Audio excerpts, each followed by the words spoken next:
கரூர் சம்பவத்தை குறித்து விசாரிப்பதற்கு தனியாக ஒரு நீதிபதி நியமிக்கப்பட்டு ஓய்வு பெற்ற உச்சநீதிமன்ற நீதிபதியுடைய தலைமையில் அது நடைபெற்று கொண்டிருக்கிறது. எதுவாக இருந்தாலும் அவரிடத்திலே நீங்கள் புகார் அளிக்க வேண்டும், இருப்பதாக இருந்தால் அங்கே கொடுங்கள், நீதிமன்ற அவமதிப்பாக இருந்தாலும் அங்கேயே நீங்கள் செய்யலாம் என்று எங்களுக்கு உத்தரவிட்டதன் காரணமாக திராவிட முன்னேற்ற கழகத்தின் சார்பில் கரூர் சம்பவம் குறித்து விஜய் அவர்கள் பேச்சு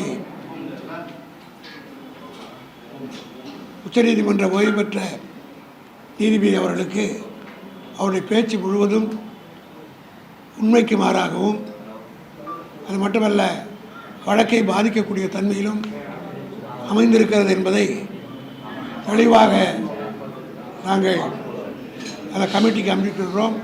அதே போல் சிபிஐக்கு அனுப்பியிருக்கிறோம். அந்த மனுவினை சிபிஐக்கு உச்சநீதிமன்ற ஓய்வு பெற்ற நீதிபதி அனுப்பி வைத்திருப்பதாகவும் தகவல் கிடைத்திருக்கிறது. இந்த நிலையில் 10ஆம் தேதி கரூரிலே பேசிய விஜய் அவருடைய கூட்டத்தில் எவ்வளவு தில்லுமுள்ளுகள் எல்லாம் நடைபெற்றது என்பதை நீங்கள் எல்லாம் மிக நன்றாக அறிவீர்கள்.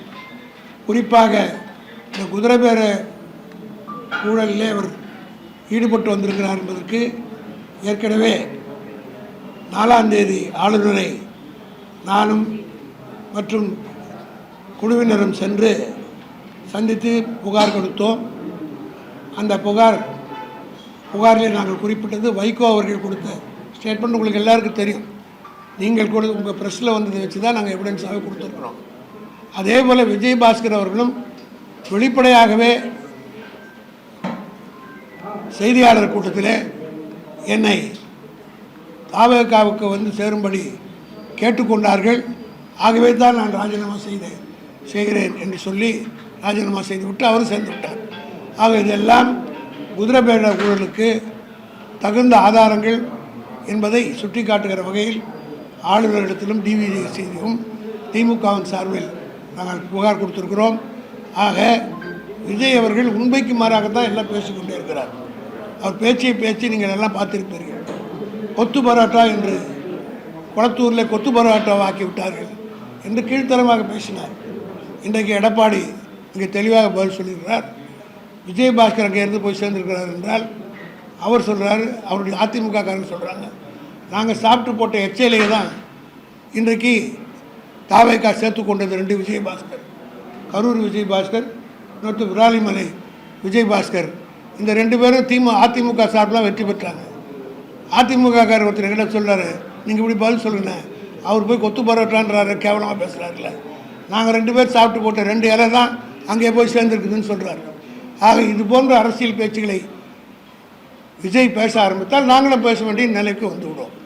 ஆகவே எச்சலையை வைத்துக்கொண்டு அதுக்கு ஒரு விழா நடத்துகிறார்.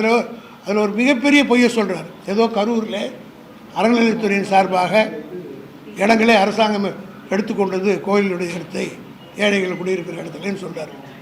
அதற்கு இவர் இப்போ கொடுக்குறாராம், விஜயபாஸ்கர் மனு கொடுப்பதை போலவும் அந்த மனுவை முதலமைச்சர் ஏற்றுக்கொள்வதை போகவும். இது என்றைக்கு நடக்குது? 10ஆம் தேதி. ஆனால் 9ஆம் தேதியே ஜியோ போட்டாங்க.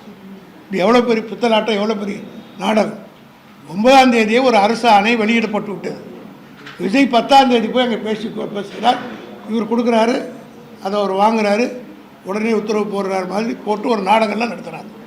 ஆக இப்படிப்பட்ட நாடகங்களை இவர் நடத்தி கொண்டிருக்கிறார்கள். இதற்கெல்லாம் முடிவு கட்டுகிற வகையில் திமுக இவங்களை க்ளோஸாக ஃபாலோ பண்ணி எல்லா விதமான நடவடிக்கை நேரடியாக எடுப்போம் என்பதை தெரிவித்துள்ளார்.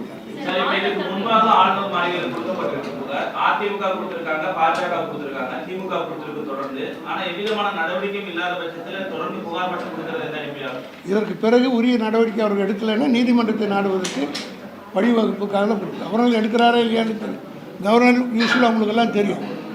மனு அவர்கிட்ட கொடுத்தா, ஏன்னா நாங்கள் நீதிமன்றத்தில் என்ன கேட்பாங்கன்னா, கான்ஸ்டியூஷன்லேருந்து அவர் தான் அங்கே அவர்கிட்ட கொடுத்தீங்களா, மனு கொடுத்தீங்களா, சட்டமன்றத்துக்கு சம்மந்தப்பட்டது இருக்கிறதுனால is the custodian of the legislature assembly, therefore he has to take action. நீங்கள் காம்பிடென்ட் அத்தாரிட்டி கம்ப்ளைண்ட் கொடுக்கலனாலும் கோர்ட்டில் கேட்பாங்க. அதனால் we have lodge the complaint உரிய நடவடிக்கை எடுக்கவில்லை என்றால் சட்ட ரீதியான நடவடிக்கை எடுப்பது தான் இதெல்லாம். டிவிஎஸ்க்கு புகார் கொடுக்குறது. இப்போ தானே ஆட்சி 4 நாள் தானே ஆட்சி. அவருக்கும் கவர்னருக்கும் டைம் கொடுக்குறதில்ல, அவரும் கன்சல்ட் பண்ணி நடவடிக்கை எடுக்கிறதில்ல. ஒரு சஃபிஷியன்ட் டைம், ரீசனபிள் டைம் அவர் கொடுத்து அந்த ரீசனபிள் டைமுக்குள்ளே அவர் ஆக்ஷன் எடுக்கிறதுனா லீகல் ஆக்ஷன் எடுப்போம். லீகல் ப்ரொசீஜர் எடுக்கிறதுக்கு தான் இதெல்லாம் செய்கிறோம்.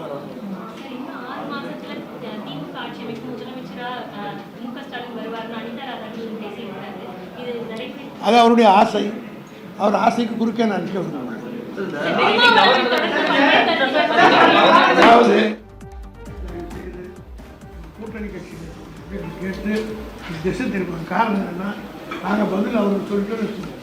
அதுதான் பெருசாக போய் செய்து மக்கள் மத்தியில் போய் சேருது ஒழிய மெயின் எதிரி விட்டுருக்கும். அதனால் இப்படி தான் போன எலெக்ஷனில் கூட செத்த பாம்பியாக இருக்கிறது கருணாநிதி போன எலெக்ஷன் செத்த பாம்பியாக காட்டி.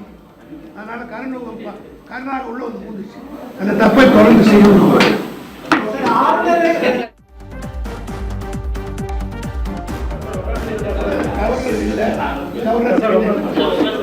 திமுக சட்டத்துறை சார்ந்த மருத்துவ